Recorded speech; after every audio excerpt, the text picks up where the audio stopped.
KPM. Oh, okey macam ni ya. Okey. Oh, ini pula cantik kan?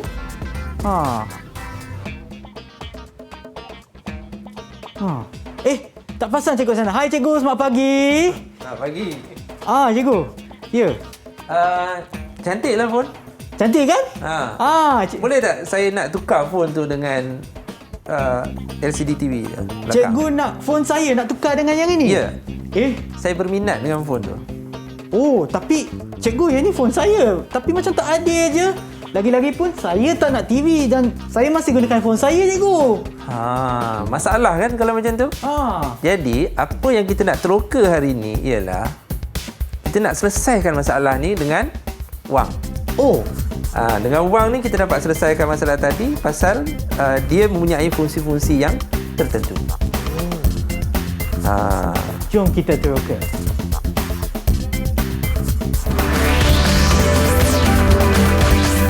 Didik TV KPM.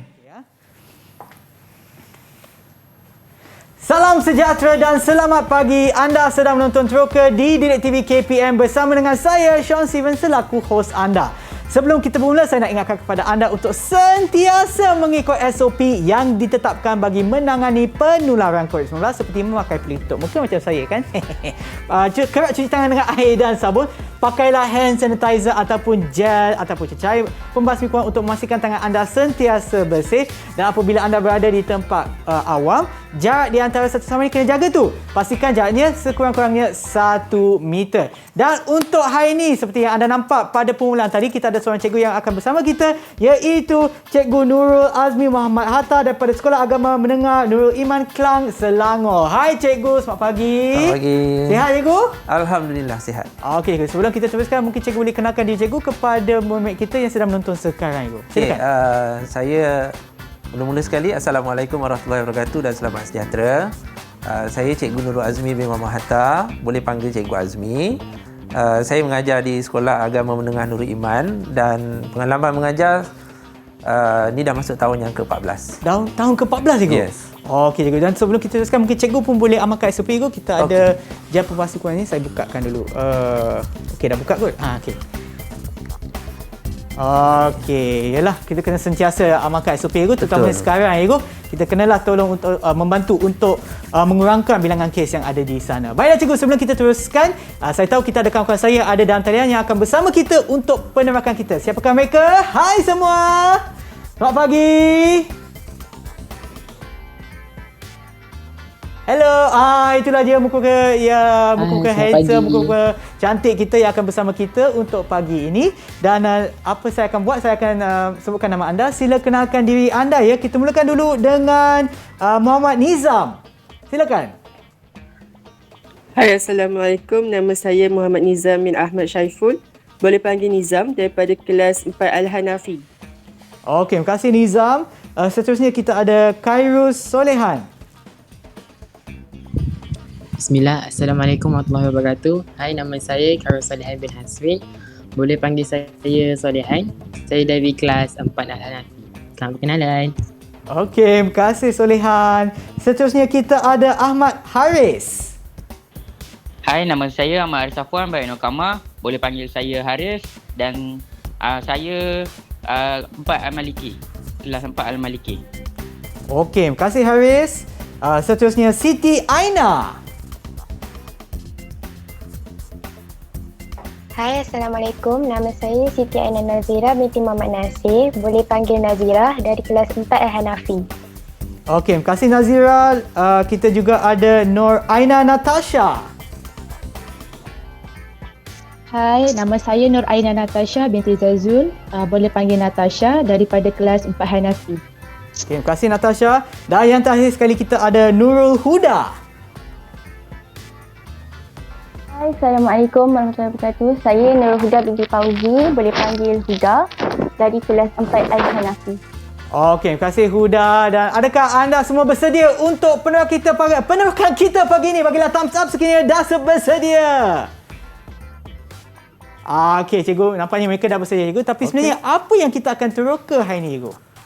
apa yang kita nak teroka hari ni ialah pertamanya kita nak mengenali tentang wang. Ya.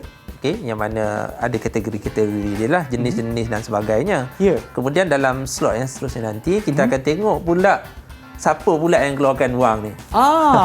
Maksudnya badan yang bertanggungjawab mengendalikan urusan kewangan ni. Okay. Macam menarik jugalah hari ni kita tengok hari ni. Ya juga. Dan sebelum kita teruskan lagi, apa kata kita berehat seketika dan kembali semula ke Teroka di Didik TV KPM.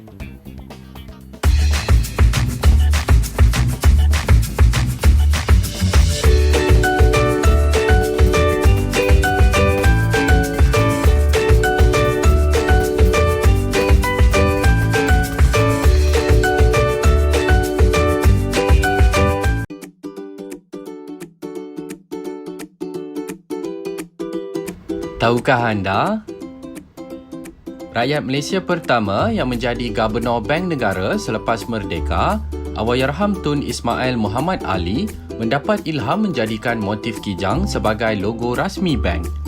Motif ini diambil daripada paparan gambar kijang pada duit shilling emas negeri Kelantan, iaitu antara duit shilling emas terawal Kesultanan Melayu.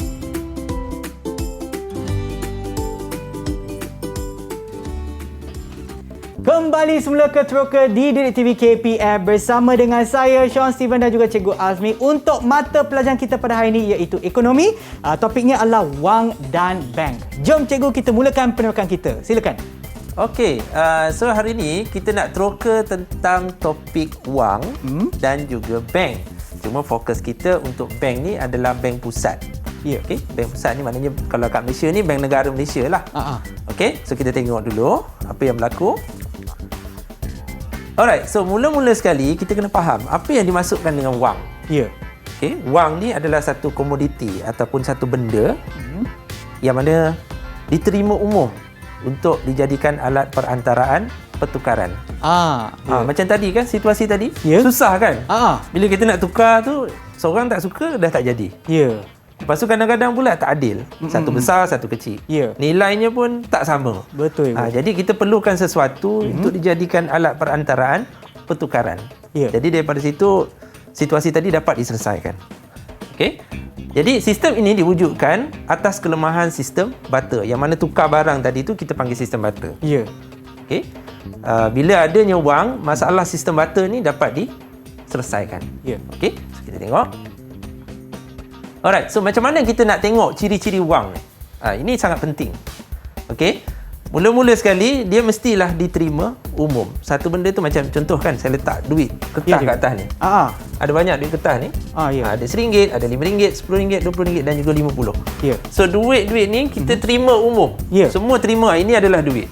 Boleh guna untuk tukar. Ya, betul. Okey, kalau kita nak beli barang, kita gunakan duit tadi untuk beli barang. Boleh jadikan alat pertukaran. Maksudnya jadi macam orang tengah lah. Okey? Alright. So itu yang pertama. Yang kedua, penawarannya terhad. Duit ni tak mudah untuk kita dapat. Betul. Okey? Masuk penawaran terhad ni dia ada limitation. Bukannya senang-senang je kita boleh ambil kat tepi-tepi jalan duit ni tak. Mana tahu daripada pokok semua tak ada lah ego. Dia mesti ada satu badan yang ada responsibility ataupun tanggungjawab untuk keluarkan duit tu. Dan badan tu sahaja yang mempunyai authority. Orang lain tak boleh keluarkan. Maknanya kita tak boleh cetak wang tak boleh tak boleh lah kan. Sebab dia ada cara-cara dan langkah-langkah dan daripada badan yang bertanggungjawab lah itu. Ya, betul. Mesti dia sahaja yang boleh. Okay. Kita kena limitkan lah supaya dia jadi terhad. Okey. Tujuannya adalah untuk fungsi yang ataupun ciri yang ketiga iaitu kestabilan nilai. Kita nak stabilkan nilai itu kita perlukan satu badan sahaja yang keluarkan. Kemudian kita kena tengok juga nak bagi stabil duit ni sebenarnya dia perlu ada penilaian dia, ada sandaran dia. Okey, macam kita tengok kan, kalau kita ambil contohlah duit yang ada kat dalam Malaysia sekarang ni ataupun negara lain, duit ni bila nilainya RM10 tahun 90-an dulu, kalau sekarang pun kita masih lagi panggil RM10, betul?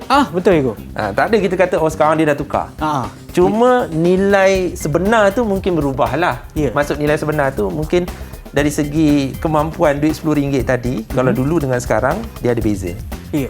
Okey, maksudnya dulu dengan RM10 ni kita boleh beli macam-macam. Betul. Tapi sekarang tidak. Itu dah lain cerita. Tapi dari segi kestabilan tu, dia agak lebih kurang, tak jauh beza. Ya. Okey, itu masuk kestabilan nilai.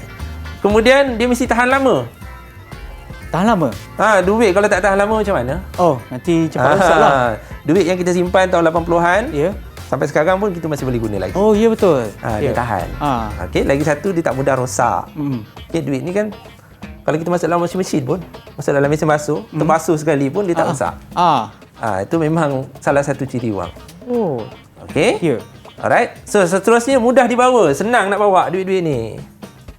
Kan kalau kita susah nak bawa, kalau contohnya saiz dia besar. Susah lah nak bawa kan. Besar macam A4, saya tutup A4 ni. Nak masuk dalam poket pun susah je ko. Takkan nak bawa susah. macam tu Jadi je kan. Kita kena ikut kesesuaian dia. Ya. Dan yang terakhirnya boleh dibagikan kepada unit yang lebih kecil. Contoh macam saya letak ni. Ya. Kan kita ada apa ni, kereta-kereta kat sini saya letakkan tanda harga di depan tu.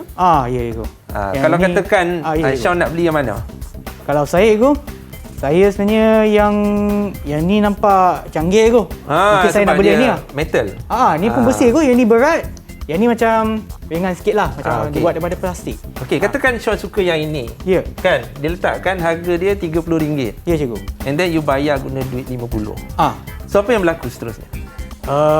Saya bagi RM50 untuk benda yang berharga RM30 ko. Bernilai RM30. Maknanya kena dapat baki lah ko. Yes, itu yang dikatakan boleh dibahagikan kepada unit yang lebih kecil. Faham kan situasi dia? Mudah kita nak faham kat situ. Dengan duit tadi kita boleh tukarkan dia kepada unit yang lebih kecil, dan duit yang kita tukarkan kepada unit yang lebih kecil itu boleh digunakan untuk perantaraan yang lain. Okey, maksudnya kita boleh beli barang lain lah. Ya. Kalau butter dia masalah. Masalahnya kalau lembu dengan kambing contohnya. Saiz pun dah tak sama. Ya. Katakan okey, nilai seekor kambing ni sama dengan sebelah kaki lembu contohnya. Takkan kita nak potong kaki lembu tu? Kan? Betul tak? Murid-murid dalam studio. Melalui Google Meet kan, kita boleh nampak dia punya kelemahan tu, ketara sangat. Sebab itu kita perlukan wang. Okey? So kita tengok topik seterusnya yang mana lebih important ataupun lebih penting lagi. Alright, so kita tengok kat sini. Jenis-jenis wang. Ini pun kadang-kadang orang terkeliru. Okey, kadang-kadang orang terkeliru wang ni macam mana. Okey, so kita tengok wang ni ada 3 jenis. Okey, ada 3 jenis. Pertama adalah duit shilling. Okey, dia punya konsep dia, kalau duit shilling ni adalah satu wang sah yang terhad. Macam mana wang sah terhad? Okey, kat depan ni saya ada shilling. Okey, saya ada 20 sen. Ada lagi duit shilling yang lain, 50 sen dan sebagainya. Okey, untuk duit shilling yang dikatakan wang sah yang terhad ni, maksudnya dia ada limitation. Okey. Untuk penggunaan dia, pembelian barang yang harganya sekian-sekian. Contohnya untuk duit yang 10 sen, 5 sen, kan? 10 sen, 5 sen, 20 sen. Ya. Kita boleh gunakan untuk membeli barang yang sampai RM2. Kalau lebih daripada RM2 tu sebenarnya dia dah melebihi had. Dia ada had dia ko. Maksudnya bukan kita tak boleh beli. Boleh, tapi sebagai peniaga kan, dia boleh kata boleh tak tukar kepada duit kertas. Sebab duit shilling kalau banyak sangat pun kita tahu susah nak bawa. Betul. So ada kekangan lah. Okey, kita tengok pula wang kertas. Wang kertas. Contohnya saya ada ni. Saya ada RM1, ada RM5 dan ada lagi yang lain kat situ, not yang lain. Okey, so duit kertas ini adalah wang sah yang tidak terhad. Maknanya kalau kita nak beli apa-apa guna duit kertas ni, dia tak ada limitation, tak ada had. Berapa pun kita boleh guna. Boleh lah. Walaupun dengan duit RM1, kita nak beli Ferrari ke apa ke kan? Boleh je? Boleh je pakai duit RM1. Dia kena terima lah sebab dia adalah wang sah yang tidak terhad. Cuma untuk yang shilling je lah. Shilling saja ada had. Lupa tadi saya nak bagi tahu. Kalau duit 50 sen, dia boleh sampai RM10. Boleh? Maknanya kalau saya nak beli baju bernilai RM10 tu, saya boleh bawa duit shilling je, boleh bayar? Tapi kita bayangkanlah kalau kita beli di pasar raya kan, kita bayar guna duit shilling ni. Kan? Kesian dekat cashier tu. Lagi satu pun berat je kalau kita nak bawa kan. Mana tahu kan dia berniaga kan. So dia bawa duit tu shilling je yang ada. Tu satu lagi, kalau kita bawa pergi bank pun, kita nak simpan duit di bank pakai duit shilling ni. Kita kata okey, satu tabung ni ada RM50 saya kata. Dia tak akan terus masukkan. Dia akan ambil masa sampai mungkin 2-3 hari baru dia approve. Ya, sebab dia kena kira Dia kena kira. So dia menyusahkan lah senang kata. Ya. Okey, sebab tu kita limitkan ada dia punya had-had dia tertentu. Baik. Okey. Dan satu lagi yang orang tak perasan sangat adalah berkaitan dengan cek ataupun deposit semasa. Istilah dalam ekonomi adalah deposit semasa. Ya. Dan dia menggunakan cek. Okey, kita kena faham deposit semasa dan menggunakan cek untuk pembayaran. Okey. Okey. Jadi kalau nak bayar apa-apa kita guna cek lah. Cuma dia bukanlah wang yang sah yang mana peniaga berhak untuk menolak cek. Okey. Okey, kalau kita nak bayar guna cek. Contoh beli goreng pisang. Ya. Pisang goreng kat tepi jalan kita beli. Berapa semua sekali? Kata RM10. Saya pun buka cek. Sesuai ke tidak sesuai? Biasanya kita tak buat benda macam tu. Tak buat macam tu sebab lagi satu dia ada hak untuk menolak. Selalunya untuk harga barang yang berat lah, yang besar, yang mahal, kita akan gunakan cek sebab untuk keselamatan. Dan selalunya juga cek ini diterimalah untuk pembelian barang-barang yang mahal. Ya. Okey, itu secara kebiasaan lah. Ya. Okey, setakat ni macam mana? Aina Nazirah, Aina Natasha, kita ada Haris Safwan, Khairul Solehan, Nurul Huda dan juga Nizam. Okey? Senang? Pernah tengok cek? Pernah? Okey, senang cikgu. Senang. Tengok tu. Dia kata senang. Okey. Alright. So, seterusnya. Alright. Ini adalah tentang fungsi wang. Okey. Fungsi wang ni, kalau kita tengok yang pertama tadi kita dah cerita panjang lebar dah. Ya, betul. Tentang perantaraan pertukaran. Saya nak beli phone Sean tadi dengan tukar barang dia tak bagi. Tak bagilah Ego. Tak bagi. Tapi kalau kita katakan okey Sean saya nak beli barang, saya nak beli phone awak dengan harga yang tertentu, mungkin dia boleh terima. Kalau nilai dia yang diterima oleh saya lah Ego. Maksudnya dia jadi alat perantaraan pertukaran yang dipersetujui oleh semua. Semua diterima dengan duit tadi. Kita boleh bayar. Ya. Okey. Alright. So itu berkaitan dengan perantaraan pertukaran. Okey, alat ukuran ataupun unit ukuran nilai. Perasan dekat sini ada harga. Okey, ada harga 15, 30 dan juga 35 dekat kereta ni kan. Yang kereta mainan yang saya bawa ni ada harga. So kita boleh letakkan nilai dekat situ. Untuk kereta yang pertama RM15. Kereta yang kedua RM30. Kereta yang ketiga RM35. Itu yang dikatakan ukuran nilai. Ya. Kita mengukur nilai dia dan meletakkan sesuatu harga pada nilai tersebut. Pada barang-barang tadi. Okey. Okey, so itu akan memudahkan urusan jual beli. Ya. Okey. Seterusnya, simpanan nilai. Simpanan nilai ni lebih kepada tabungan. Macam ni, kita simpan dalam tabung. Pada masa akan datang kita gunakan. So benda tu masih lagi mempunyai nilai. Macam nilai dia takkan menyusut lah itu. Ya, nilainya mungkin ada sedikit perubahan dari segi ekonomi, tetapi nilai mukanya masih sama. Kalau 5%, 5% lah. Yalah. Kalau RM10, RM10 je lah itu. Sama lah. Kita simpan duit dalam akaun. Even kalau kita simpan dalam akaun pun kadang-kadang ada dapat dividen ataupun faedah. Ya. Ikutlah. Kita ikut bank macam mana kan. So ini akan membantu dari segi memudahkan urusan kita pada masa akan datang. Kalau kita ada simpanan nilai. Dan yang terakhir adalah bayaran tertunda. So bayaran tertunda ni macam mana pula? Okey. Bayaran tertunda kita tengok gambar.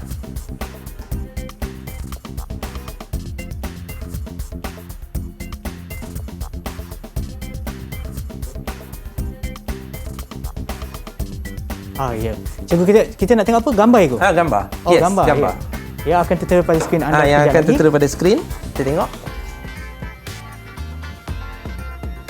Tapi berkenaan dengan fungsi wang ni, Ego, selain daripada ada yang 4 ni, Ego, ada lagi tak? Sebenarnya fungsi utamanya inilah. Cuma pada asas utamanya dia adalah perantaraan pertukaran. Itu yang paling utama. Okey, gambar dah keluar. Ya. Kita tengok kat situ adalah 7 tahun RM575. Kemudian 9 tahun RM479. Apa maksudnya di situ? Apa yang Syam faham bila tengok? Ini macam untuk pembayaran balik untuk kereta je tu. Okey, bayaran balik tu dibuat tu macam mana? Dia macam sama ada dia kita bayar dalam masa 7 tahun ataupun 9 tahun. Nampaknya dalam 9 tahun tu pembayaran bulanan kita adalah kurang kalau dibandingkan dengan 7 tahun tu, Ego. Okey, so kat situ dia nak menunjukkan pada kita satu-satu barang tu kita boleh beli dan kita dapat walaupun kita belum bayar habis. Kita dapat gunakan kereta tu, kita dapat gunakan. Kita dapat beli, kita dapat gunakan padahal kereta tu belum dibayar habis lagi. Okay, itu yang dimasukkan dengan bayaran tertunda. Kata kuncinya ialah bila sebut bayaran tertunda bermaksud bayar secara ansuran. Okey. Senang kan? Ya. Okey. So contohnya, okey, daripada murid-murid yang berada di dalam studio sekarang kan, siapa yang boleh bagi tahu macam mana kita nak bayar tadi tu?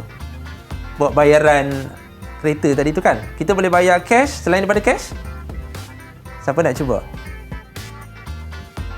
Mungkin Aina Natasha boleh cuba? Kita boleh bayar selain daripada guna cash, kita boleh guna apa lagi? Maknanya tak payah pergi bank pun kita boleh bayar. Kita gunakan cara apa? Ya, Aina boleh buka ataupun pasang mikrofon anda. Tak dengar lah. Bayaran secara online. Bayaran secara online. Ya, dalam talian, Ego. Ya, melalui talian. Sebab apa bayar melalui online? Kenapa kita bayar secara online, Aina Natasha? Sebab lagi mudah. Lagi mudah. Okay. Alright. Situ salah satulah. Kan sekarang ni kita ada kemudahan secara dalam talian. Terima kasih Aina Natasha. Maksudnya bila kita nak buat bayaran satu hutang ataupun bayaran secara tertunda ni, kan? Secara ansuran, kalau kita nak bayar cash dekat pergi bank kan susah. Tapi zaman-zaman dulu memang macam tu. Yelah, terpaksa juga, memang tak ada pilihan. Zaman-zaman saya sekolah dulu, saya tengok orang lain bayar dekat mesin kan. Guna tu lah, kena pergi bank dan sebagainya. Waktu tu belum ada lagi pembelian secara online ni. Tapi sekarang sangat popular. Okay, so murid-murid yang ada, boleh siapa-siapa bagi saya pendapat tentang pembayaran secara dalam talian. Kenapa dia popular? Tadi Aina Natasha dah cakap, dia kata senang. Selain daripada tu, mungkin saya boleh pilih Khairus Solehan. Okey, Khairus Solehan. Kenapa kita guna bayaran secara online? Kenapa dia jadi sangat popular sangat? Orang kata dah viral sangat lah kan? Dah tular sangat. Kita tengok semua secara online. Ya, Khairus. Apa pendapat anda? Selain daripada ia mudah kan? Selain daripada mudah, apa lagi? Senang. Senang, okey, sama dengan mudah. Macam situasi sekarang ni. Situasi sekarang ni kan macam ada pandemic virus kan. Jadi orang takut nak pergi keluar untuk bayaran secara pergi dekat bank ke, dengan cara melalui online ni. Lagi. Tak apa clear, sorry. Okey, saya rasa saya faham lah apa yang okey. Cara klik dah boleh. Dah klik dah boleh hantar duit Ego. Ataupun boleh bayar. Saya rasa adalah satu pendapat yang bagus Ego, sebab kadang dalam masa sekarang pandemik kan. So kita tak payah ataupun tidak perlu berdepan dengan orang. Kita boleh bayar secara tidak fizikal, sebab kadang-kadang mungkin takut juga kalau kita sentuh-sentuh, pasal online sentuh, tak tahu tangan mereka bersih ke tak Ego. Tapi pada dasarnya yelah sekarang ni sebab pandemik kan, memang kita nampak sangat lah. Itu hikmah dia bila ada pandemik ni, memang kita nampak sangat yang pembayaran secara dalam talian ni sangat-sangat memudahkan. Okey, dan sangat membantu dalam urusan perniagaan. Okey, tapi sebelum wujudnya pandemik macam sekarang ni, sebenarnya salah satu tujuan diwujudkan pembayaran secara dalam talian ni adalah untuk mengurangkan penggunaan wang fizikal yang bergerak di pasaran. Okey, seterusnya daripada situ juga kita dapat memastikan dari segi keselamatan. Ya, betul. Okey, sebab kalau kita nak bawa duit banyak-banyak bergerak di luar kan. Kalau sekarang ni memang masalah pandemik. Tapi kalau yang sebelum-sebelum ni mungkin masalah yang lain, kecurian dan sebagainya. Sebab bila kita buat secara dalam talian tu lebih selamat. Kalau orang kata, tapi kadang-kadang berlaku pula kecurian dalam dalam talian. Itu adalah risiko yang kita kena tanggung, dan pihak pengurusan yang menguruskan wang, iaitu bank negara dan juga bank-bank yang lain, dia perlu mengambil langkah keselamatan lah. Ya, betul. Untuk memastikan keselamatan wang yang disimpan dalam akaun kita. Tapi tadi satu lagi, dia kata klik je dah boleh bayar. Tapi kita kena ingat juga duit mesti ada dalam akaun. Ya, betul. Kalau tak ada macam mana nak bayar? Satu poin yang sangat penting. Dan sebelum kita teruskan lagi, apa kata kita berehat seketika dan kembali semula ke Teroka di Didik TV KPM.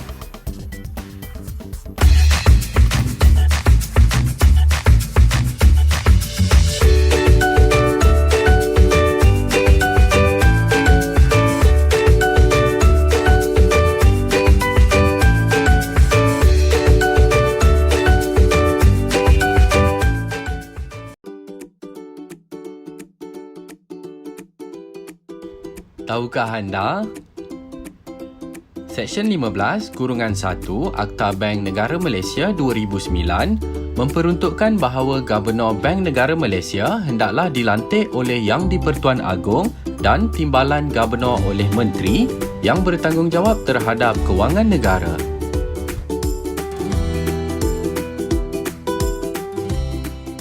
Tak tahu yang tu, saya ingat yang ni. Ke situ. Kembali semula ke Teroka di Didik TV KPM bersama dengan saya Sean Steven dan juga Cikgu Azmi, ya, untuk mata pelajaran kita pada hari ini iaitu ekonomi. Okey Cikgu, jom kita teruskan. Sebelum ni kita dah cakap pasal wang, ya, wang dan juga fungsi wang dan nilai wang. Sekarang ni kita akan teroka pasal apa, Cikgu? Baik, untuk segmen yang seterusnya ni, kita akan meneroka pula tentang badan yang bertanggungjawab keluarkan wang tu. Ya, okey. Okey, jadi baru kita tahulah, dari situ duit datang punya, kan? Kadang-kadang kita pun tertanya-tanya, mana datang duit ni, cetaknya di mana, kan? Okey. So untuk pengetahuannya semua, kita topik yang seterusnya adalah berkaitan dengan bank pusat. Okey. Bank pusat pula ni, fokus kita kalau dekat Malaysia, Central Bank ataupun bank pusat kita adalah bank negara. Okey. Bank negara Malaysia ataupun ringkasannya BNM, semua orang tahu. Ya. Kan, sebabnya sejak pandemik ni bank negara ni sangat popular. So itu hikmah jugalah. Jadi semua orang ambil tahu pasal bank negara. Dengan dia punya kadar faedah semalaman dia, berapa reserve dia, semua duk risau. Kan, pasal kita sedang berhadapan dengan perang dengan makhluk yang tak nampak. Betul. Dan kita sangat memerlukan kekuatan kewangan untuk menampung kehidupan. Betul, Ibu. Okey, jadi badan ini bertanggungjawab untuk menguruskan wang. So kita nak tengok sekarang ni adalah Bank Negara Malaysia merupakan bank pusat, dan kita boleh layari dekat www.bnm.gov.my. Okey, siapa-siapa yang ada di rumah, anak-anak murid yang ada dekat rumah, bolehlah search dekat BNM, boleh tukar bahasa. Okey, bila masuk tu biasanya dalam English lah. Okey, kita boleh tukar ke dalam bahasa Melayu untuk kita melihat apa yang ada dekat sana. Okey. Alright, so kita tengok Bank Negara Malaysia. Okey. Pertamanya adalah mengeluarkan mata wang. Itu adalah fungsi bank negara yang paling penting lah. Untuk keluarkan mata wang yang kita ada ni. Mata wang ni. Okey. Bank negara mengeluarkan wang kertas dan juga wang shilling. Macam mana pula dengan deposit semasa? Okey. Alright, deposit semasa ni siapa yang keluarkan? Untuk deposit semasa dikeluarkan oleh Bank Perdagangan. Okey. So dia cuma buatkan cek lah. Alright. So kita nanti tengok nanti macam mana urusan itu berlaku. Okey, Ibu. Alright. So sekarang ni situasinya kita ada yang kehilangan pekerjaan dan sebagainya. Betul. So sumber kewangannya terhad. Betul. Kenapa tidak? Kenapa tidak bank negara cetak duit banyak-banyak? Bagi je kat semua rakyat Malaysia. Seorang $1 juta. Selesai masalah, semua dapat duit. Kan, Cikgu? Kenapa jadi macam tu? Kenapa kenapa bank negara tak buat macam tu? Siapa boleh bagi tahu saya? Siapa yang kita boleh tanya? Ataupun ada di antara anda yang nak cuba jawab? Ada yang nak cuba? Cikgu, saya rasa Nizam tu tengah senyum, Cikgu. Saya rasa dia nak dia cuba memang jawab. sentiasa senyum. Ya ke? Ya, Nizam, boleh cuba? Kenapa Bank Negara Malaysia tidak boleh memberikan cetak banyak-banyak? Cetak banyak-banyak, lepas tu berikan kepada setiap rakyat Malaysia. Sean dapat $1 juta, saya dapat $1 juta. Selesai masalah kan? Tapi kenapa tak buat? Dapat mengawal kestabilan nilai mata wang. Mengawal kestabilan mata wang, ya. Okey. Ada lagi yang nak cuba? Yang lain? Seorang lagi? Saya ambil satu jawapan tu dulu. Yang lain? Sekarang kita pilih orang yang tak senyum pula. Mungkin sekarang tiba-tiba senyum. Okey, mungkin Nazira. Ya, nak cuba? Aina Nazira, yes. Cuba. nanti berlaku inflasi. Yes. That's the good answer. Jawapan yang sangat baik. Tak dengar tadi dia cakap apa? Dia jawab begini. Dia kata akan mewujudkan inflasi. Inflasi. Okey. Ya, istilah itulah yang orang takut dengar.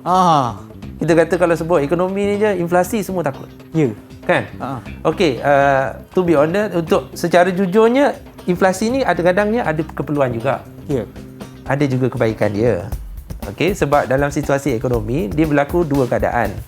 Satu inflasi, satu lagi kemelesetan. Okey. Okey, cuma kita perlu mengawal tahap inflasi. Dalam keadaan tadi, bila Bank Negara mencetak wang yang banyak sangat, okey, dia akan mengganggu kestabilan nilai mata wang tadi seperti mana yang dijawab oleh Nizam. Ya. Okey, Nizam tadi bagi tahu dia akan menjejaskan kestabilan nilai mata wang tu. Ya. Okey, kita ambil contoh. Kalau kita keluar beli makanan di luar, kan? Satu nasi goreng kampung contohnya. Okey. Paling senang lah. Ya. Nasi goreng kampung. Zaman saya sekolah dulu, nasi goreng kampung ni harga dia RM2.50 dapat dah. Betul ya. Itu pun sampai ikan bilis tu sampai tak tahu nak makan ke tak nak. Banyak sangat. Maknanya puas hati lah. Banyak kan? Ya. Tapi sekarang harga nasi goreng kampung kadang-kadang mencecah hingga RM6.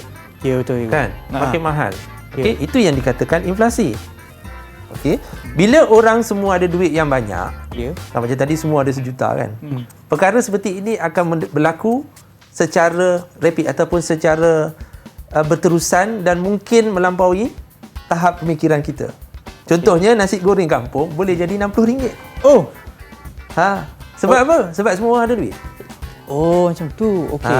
Semua orang tengah banyak duit. Ya. Bila semua orang tengah banyak duit, dia kata RM60 pun tak ada masalah, boleh bayar. Dan daripada situ peniaga akan naik lagi harga. Seperti mana yang kita belajar dalam topik-topik yang sebelum ini dalam tajuk ekonomi. Okey, tajuk permintaan dan juga penawaran. Once bila mana keadaan permintaan barang itu semakin tinggi, nilai pun akan harga barang tu akan naik. So itu yang sebabnya kenapa Bank Negara dia keluarkan mata wang ni dia ada had. Okey. Even dia nak keluarkan duit RM1, note RM1 ni pun dia ada had dia. Ada. Macam mana dia kira itu adalah kemahiran Bank Negara lah. Okey. Dia ada dia punya mekanisme untuk mengira berapa banyak duit duit kertas RM1 yang perlu dikeluarkan dalam tahun-tahun yang tertentu. Berapa pula RM5? Berapa banyak pula RM10, RM20, RM50 dan juga RM100. Okey, bukannya sesuka hati je kita nak letakkan berapa banyak dia nak cetak. Okey, sebab itu akan menjejaskan kestabilan dia yang menyebabkan inflasi yang mana harga barang akan naik mencanak tinggi dan dalam masa yang sama nilai RM1 juta tadi tak bermakna. Ya, betul. Dia dah jadi macam RM100. Sebab semua orang ada kan? Sebab semua orang ada. Ya. Okey, itu berkaitan dengan fungsi Bank Pusat. Yang pertama, mengeluarkan mata wang dan juga yang kedua, mengawal kestabilan nilai mata wang. Cuma saya nak tambah sikit kestabilan nilai mata wang tu, macam mana Bank Negara buat? Okey, macam mana dia nak stabilkan mata wang tu? Okey, Bank Negara selain daripada dia mengeluarkan mata wang, dia nak kena pastikan duit itu stabil. Okey. Macam mana tu, Igo? Jadi dia nak pastikan duit itu stabil, dia perlu ada sandaran. Okey. Okey, maknanya dengan duit tu, setiap cetakan duit ini disandarkan kepada satu komoditi yang lain. Dan komoditi yang kita gunakan adalah emas. Okey, maknanya kita nilaikan dengan emas lah. Okey. Cuma nilai muka duit ini, duit kertas ini lebih tinggi berbanding dengan nilai emas tu. Okey, baik. Maknanya dia akan ambil lebih kurang dalam 80%.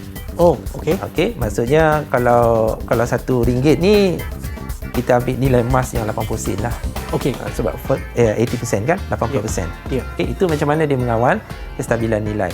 Okey. Kemudian fungsi seterusnya adalah jurubank kepada kerajaan. Okey, jurubank kepada kerajaan. Apa yang dimaksudkan dengan jurubank ni? Jurubank ni senang kata macam rujukan lah. Senang nak kata kunci dia, nak bagi mudah faham kat budak-budak dekat murid ni, kata kunci dia adalah satu badan yang orang kata menjadi panduan, rujukan kepada kerajaan. So kita tengok jurubank kepada kerajaan. Okey, saya dah tuliskan dekat whiteboard ni. Pertamanya adalah mentadbir akaun. Akaun siapa? Akaun semua kementerian yang ada dekat dalam kerajaan. Okey, itu yang pertama. Jurubank kepada kerajaan. Iaitu mentadbir akaun. Semua akaun-akaun kementerian ni di bawah kawal sedia Bank Negara. Okey. Seterusnya menguruskan hutang. Hutang siapa? Hutang negara. Oh. Hutang negara juga diuruskan oleh bank negara. So kita kata bank negara ni penting. Ya. Sangat penting, ya. Okey, lepas tu menguruskan tukaran asing. Menguruskan tukaran asing ni maknanya semua transaksi kewangan antarabangsa adalah di bawah kawaslia bank negara. Ya. Walaupun kita beli barang melalui talian, kan? Kita bayar beli barang dekat negara lain, China ke Amerika dan sebagainya, gunakan platform e-dagang. Sebenarnya semua transaksi itu direkodkan. Oh. Jangan main-main. Semuanya direkodkan. Semuanya ada dekat bank negara dan dimasukkan dalam imbangan pembayaran.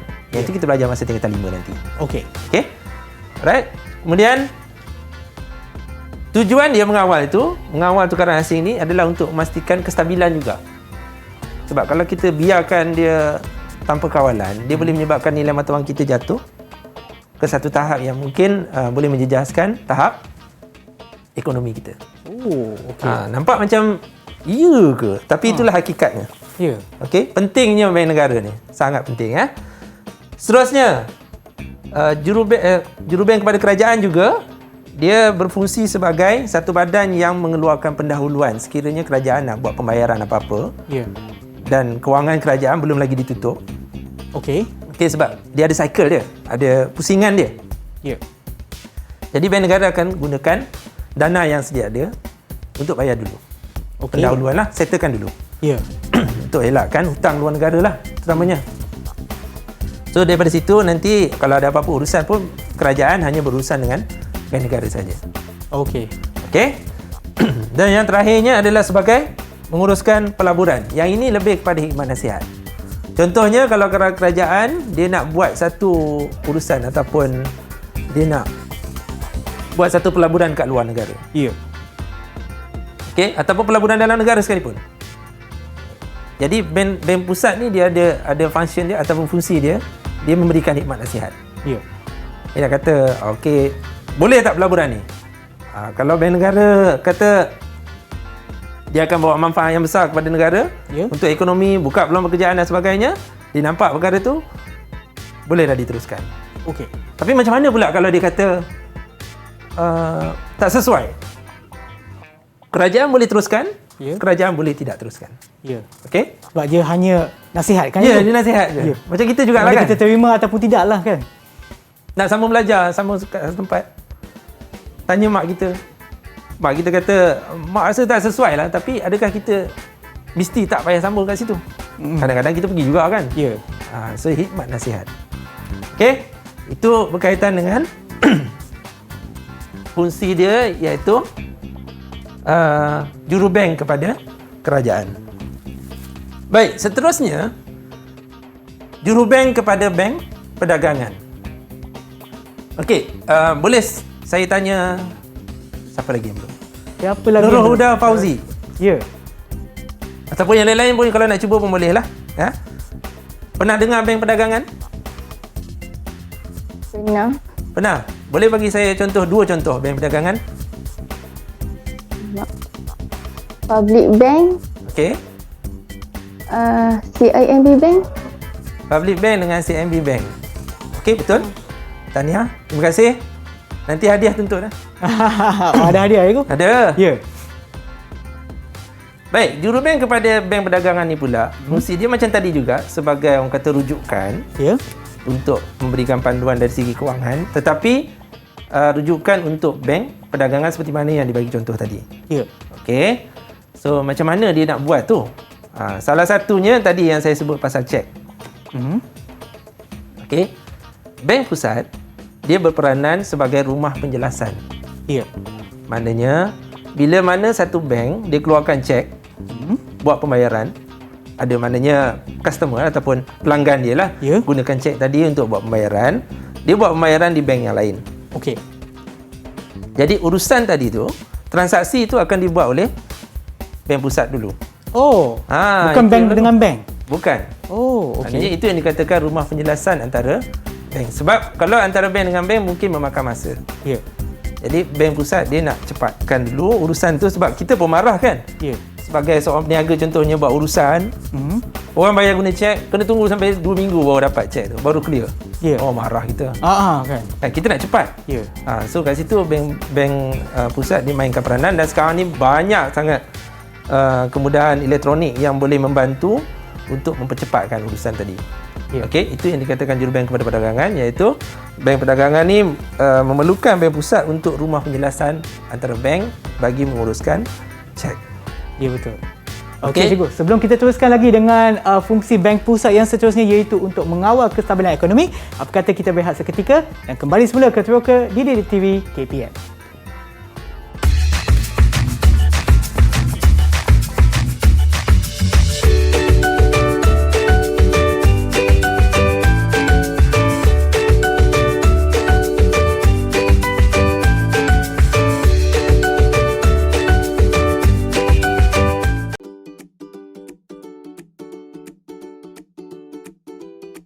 Tahukah anda?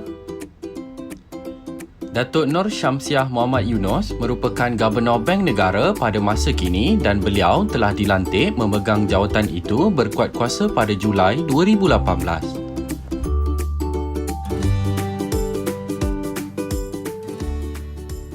Kembali semula ke Teroka di Didik TV KPM bersama dengan saya Sean Steven dan juga Cikgu Azmi. Ya, kita tadi berbual berkenaan ataupun meneroka berkenaan dengan fungsi bank pusat, iaitu Bank Negara Malaysia. Dan fungsi terakhir kita masih belum sentuh, iaitu untuk mengawal kestabilan ekonomi. Macam mana tu Cikgu? Okey, mengawal kestabilan ekonomi ni sebenarnya dia ada topik tu yang memang mendalam betul bila murid-murid ni masuk tajuk tingkatan 5. Ya. Okey, memang kita belajar satu tajuk tu. Satu tajuk tu kita panggil dasar kewangan. Ya. Okey, satu subtopik dasar kewangan. Dalam tu dia cerita secara detail lah macam mana bank negara buat untuk mengawal kestabilan. Tapi apa yang saya nak bagi tahu di sini ialah bank pusat dia bank negara lah, terutamanya bank negara untuk negara kita, bank negara Malaysia ni, dia mengawal kestabilan ekonomi dengan cara menguruskan tahap inflasi dan juga kemelesetan. Sebab satu negara ni dia dua situasi ni memang kita tak boleh lari. Ya. Okey, kita nak dapatkan memang orang kata seimbang betul-betul tu memang agak sukar lah. Okey, boleh dikatakan memang tak jadilah. Ya. Mesti akan jadi salah satu tu. Okey, jadi daripada situ dia wujudkan satu kita panggil satu julat lah. Okey, maknanya bila nak katakan inflasi yang perlu dikawal betul-betul adalah bila tahapnya melebihi 4%. Okey, maknanya nilai harga barang di luar sana, kan, nilai harga barang di luar sana secara purata tu naik melebihi 4%, barulah kerajaan ataupun bank negara mengambil tindakan. Selagi tak sampai tu belum lagi inflasi lah maksudnya. Okey, begitu juga dengan tahap kemelesetan. Tahap kemelesetan tu pula datang bila keadaan yang mana selalunya berlaku bila mana tahap pengangguran yang tinggi. Okey, tahap pengangguran membawa kepada kemelesetan. Sebabnya rakyat Malaysia mempunyai kemampuan kewangan yang terhad. Ya, betul. Jadi dia nak beli barang tak cukup dari segi sumber tu. So itu akan melemahkan keadaan ekonomi lah. Sebab ekonomi ni senang kata nak bagi dia rancak tu bila berlaku keadaan transaksi yang sangat rancak. Ya, betul. Okey. Macam contoh saya tanya kat student saya kan. Saya kata, okey, contoh Haris. Dalam tempoh pandemik ni berapa kali awak pergi beli belah barang dekat luar sana ataupun secara dalam talian? Kekerapan tu. Rasanya seminggu sekali. Seminggu sekali? Beli barang dapur. Beli barang dapur. Rajin ikut mak dia beli barang dapur. Bagus Haris. Okey. Tapi kalau kita bukan dalam keadaan pandemik, mungkin hari-hari awak belanja, betul? Ya, betul. So kita nampak kat situ dari segi kerancakan aktiviti jual beli tu ada perbezaan. Okey. Alright. So kat situlah peranan bank negara. Dia nak kawal kestabilan ekonomi ni, dia ada dia punya method lah. Ada dia punya cara dia yang itu bukan dalam topik inilah. Okey. Cuma apa yang saya nak sampaikan ialah dia nak mengawal keadaan inflasi dan juga kemelesetan. Macam mana dia buat? Dia ada dia punya cara-cara prosedur dia yang diikut lah. Kata SOP lah. Dan kita telah pun menerokai berkenaan dengan fungsi wang dan juga fungsi bank pusat, iaitu Bank Negara Malaysia. Mungkin sebelum kita mengakhiri penerokan kita, cikgu boleh berikan sedikit rumusan kepada apa yang kita dah teroka, cikgu. Okey, so rumusannya hari ni kita nak imbas balik. Sebelum tu saya nak minta murid saya yang ada dekat dalam studio dan juga murid-murid yang ada di luar sana yang berada di rumah, bolehlah buat sedikit catatan. Apa yang kita dapat hari ini, pertamanya, boleh tak saya nak minta supaya berikan saya dua fungsi wang. Ya, Tadi kita tajuk dua pertama fungsi wang kan. wang. Bagi saya 2 fungsi wang. Yang ada dekat dalam studio ni. Siapa nak cuba? Nurul Huda nak cuba? Anda nampak bersedia? Okey, silakan Huda. Fungsi wang. Berikan 2. Kita belajar banyak tadi. Salah satu dua kan. Satu, alat perantaraan pertukaran. Okey. Kedua, alat ukuran nilai. Okey, terima kasih. Okey. Alat perantaraan pertukaran dan juga alat ukuran, unit ukuran nilai. Ya. Okey, lepas tu saya nak minta pula seorang lagi senaraikan kepada saya Ya. 2 fungsi bank pusat. Ya. Siapa nak cuba? Okey, Nizam nak cuba, nampak bersedia?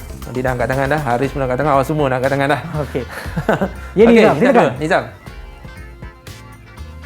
Yang pertama, mengeluarkan mata wang. Okey. Yang kedua, juru bank kepada kerajaan. Ya, Keluarkan rasanya mata wang. apa yang kita nak sampaikan untuk hari ini, untuk penonton kita memang sampailah kepada mereka kita, dan harap kepada mereka yang menonton di rumah juga. Dan lagi sekali cikgu, saya nak ucapkan terima kasih kepada Cikgu Azmi atas perkongsian ilmu cikgu pada hari ini, dan juga kepada rakan-rakan kita yang ada dalam talian, iaitu Nizam, Solehan, kita juga ada Haris, Nazira, Natasha dan juga Nurul Huda. Terima kasih kerana bersama kita, dan kita akan mengakhiri program kita ataupun penonton kita dengan sebuah video berkenaan dengan dengan Bank Negara Malaysia, 10 perkara yang anda tidak tahu, dan kita akan berjumpa lagi selepas ini untuk episod yang seterusnya di Teroka di Didik TV KPM. Jumpa di sana. Bye. 10 perkara yang mungkin anda tidak tahu tentang Bank Negara Malaysia. Bank Negara Malaysia bukan bank biasa. Macam mana tu? Bank Negara Malaysia bukan bank biasa. Ia bank pusat negara, satu-satunya. Mereka berusaha mengawal inflasi supaya harga tak melambung dan nilai mata wang kita terus stabil. Mereka mengawal kadar faedah supaya harga barangan dan perkhidmatan terus stabil.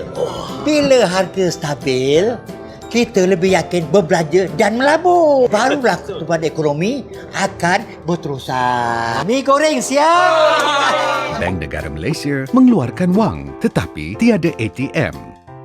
Betulkah Bank Negara Malaysia tak ada ATM? Betul. Tapi mereka mengeluarkan wang kita. Mereka bukan saja mencetak, mereka juga memastikan bekalan yang cukup dan berada dalam keadaan yang baik.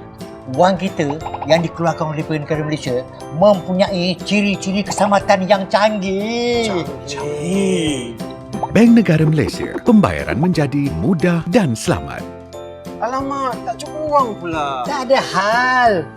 Kad debit boleh Pak Din? Boleh. Bank Negara Malaysia komited membangunkan sistem pembayaran yang lebih mudah dan selamat. Bank Negara Malaysia membantu pertumbuhan ekonomi dan kewangan negara. Mempunyai kepakaran untuk merumus dasar ekonomi dan kewangan yang berkesan. Ekonomi negara mencatatkan pertumbuhan yang lebih kukuh sebanyak 5.6%. Bank Negara Malaysia turut memberi khidmat nasihat kepada kerajaan tentang dasar-dasar ekonomi dan kewangan yang boleh memakmurkan rakyat. Bank Negara Malaysia memastikan sistem kewangan kukuh dan berintegriti, mengawal selia institusi kewangan bagi memastikan sistem kewangan negara terus kukuh dan berdaya saing. Bank Negara Malaysia mengutamakan hal kewangan anda. Melalui agensi kaunseling dan pengurusan kredit atau AKPK, anda boleh mendapat pendidikan dan kaunseling kewangan. Jika anda mempunyai hutang tidak terurus, AKPK sedia membantu. Bank Negara Malaysia mengurus rizab pertukaran asing negara. Pengurusan rizab yang strategik mewujudkan pasaran kewangan yang stabil dan teratur. Rizab Bank Negara Malaysia boleh digunakan untuk pembayaran import, hutang mata wang asing atau mengurus aliran keluar modal. Bank Negara Malaysia membantu membantras penipuan kewangan. Setiap pelaburan pertukaran mata wang asing boleh memberi you dividen sebanyak 10% setiap hari. Dalam 3 bulan, boleh beli rumah, boleh beli kereta, boleh pergi melancong ke mana-mana saja. Saya nak fikir dulu. Sekaranglah masanya. Esok dah mungkin terlambat.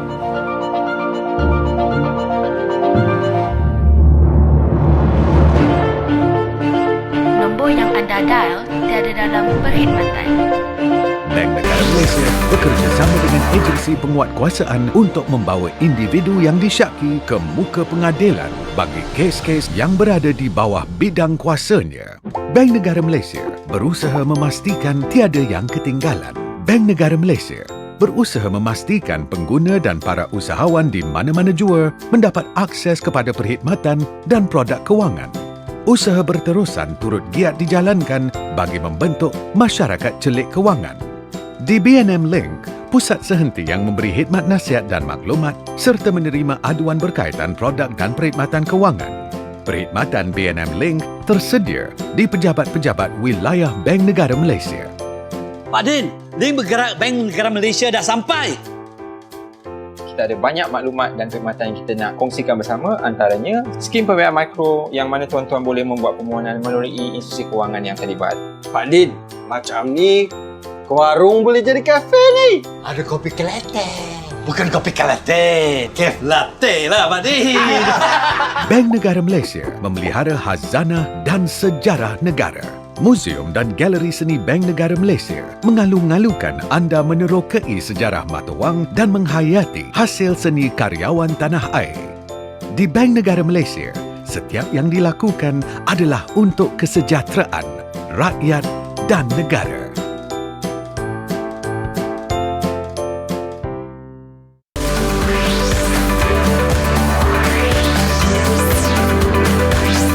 Didik TV KPM